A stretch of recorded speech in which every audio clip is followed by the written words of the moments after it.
മലേഗാവ് സ്ഫോടന കേസിൽ 7 പ്രതികളെയും വെറുതെ വിട്ടു. ബിജെപി നേതാവ് പ്രഗ്യാ സിംഗ് താക്കൂർ ഉൾപ്പെടെയുള്ള 7 പ്രതികളെയാണ് വെറുതെ വിട്ടത്. അന്വേഷണ ഏജൻസി പൂർണ്ണമായും പരാജയപ്പെട്ടെന്ന് കോടതി നിരീക്ഷിച്ചു. മുംബൈയിലെ പ്രത്യേക NIA കോടതിയാണ് വിധി പറഞ്ഞത്. 2008 സെപ്റ്റംബർ 29 നടന്ന സ്ഫോടന കേസിലാണ് വിധി. 2008 സെപ്റ്റംബർ 29 മഹാരാഷ്ട്ര നാസിക് ജില്ലയിലെ മാലേഗാവിലെ പള്ളിക്ക് സമീപം ഉഗ്രസ്ഫോടനമുണ്ടായത്.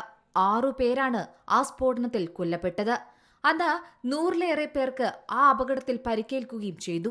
2018 കേസുമായി ബന്ധപ്പെട്ട വിചാരണ ആരംഭിക്കുന്നത്. വിചാരണ അന്തിമഘട്ടത്തിലെത്തി നിൽക്കെ ജസ്റ്റിസ് ലഹോട്ടിയെ നാഗ്പൂരിലേക്ക് സ്ഥലം മാറ്റി.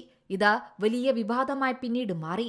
പിന്നീട് തീരുമാനം മാറ്റുകയായിരുന്നു. അന്ന് മലേഗാവിലെ തിരക്കേറിയ ഒരു മാർക്കറ്റിനടുത്താണ് സ്ഫോടനമുണ്ടായത്. ബൈക്കിൽ സൂക്ഷിച്ചിരുന്ന സ്ഫോടക വസ്തുവാണ് പൊട്ടിത്തെറിച്ചത്. ഇതുമായി ബന്ധപ്പെട്ട് NIA അന്വേഷണവും നടന്നു.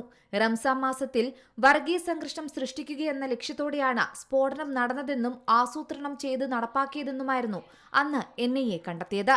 പക്ഷേ അവിടെ സ്ഫോടനവുമായി പ്രതികളെ ബന്ധിപ്പിക്കാനുള്ള തെളിവുകൾ പ്രോസിക്യൂഷന് ഹാജരാക്കാൻ സാധിച്ചില്ല. ഇപ്പോഴിതാ സ്ഫോടന കേസിൽ മുഴുവൻ പ്രതികളെയും കുറ്റവിമുക്തരാക്കി കോടതി വിധി വന്നിരിക്കുകയാണ്. BJP മുൻ MP പ്രഗ്യാ സിംഗ് താക്കൂർ ഉൾപ്പെടെ 7 പ്രതികളെയാണ് കുറ്റവിമുക്തരാക്കിയത്. മാത്രമല്ല, സ്ഫോടനവുമായി ബന്ധപ്പെട്ട പ്രത്യേക ഗൂഢാലോചനയ്ക്ക് തെളിവില്ലെന്നും കോടതി നിരീക്ഷിച്ചു. പ്രതികൾക്കെതിരെ ചുമത്തിയ കുറ്റങ്ങൾ നിലനിൽക്കില്ലെന്നും കോടതി പറഞ്ഞു. പ്രത്യേക കോടതി ജഡ്ജ് AK ലഹോട്ടി സംഭവം നടന്ന 17 വർഷത്തിനു ശേഷമാണ് വിധി പ്രസ്താവിച്ചതെന്നതും അത്ഭുതമാണ്.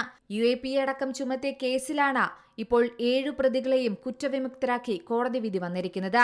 UAPA കുറ്റം തെളിയിക്കാനായില്ലെന്നും വിധിയിൽ കോടതി ചൂണ്ടിക്കാട്ടി. National desk C Malayalam news.